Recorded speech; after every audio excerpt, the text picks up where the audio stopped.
Leviticus 3. The fellowship offering. If your offering is a fellowship offering, and you offer an animal from the herd, whether male or female, you are to present before the Lord an animal without defect.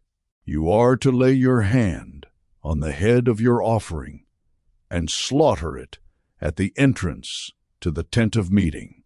Then Aaron's sons, the priests, shall splash the blood against the sides of the altar.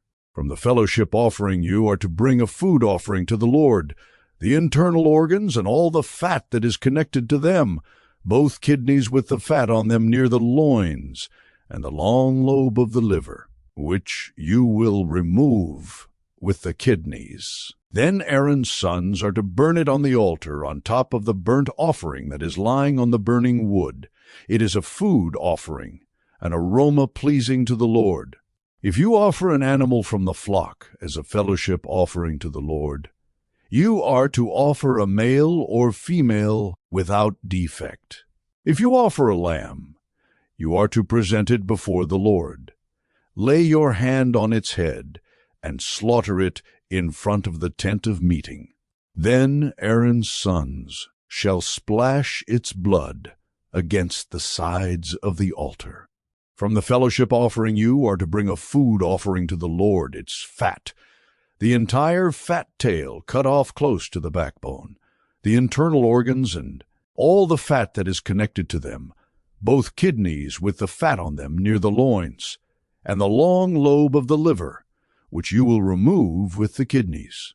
The priest shall burn them on the altar as a food offering presented to the Lord. If your offering is a goat, you are to present it before the Lord. Lay your hand on its head and slaughter it in front of the tent of meeting. Then Aaron's sons shall splash its blood against the sides of the altar.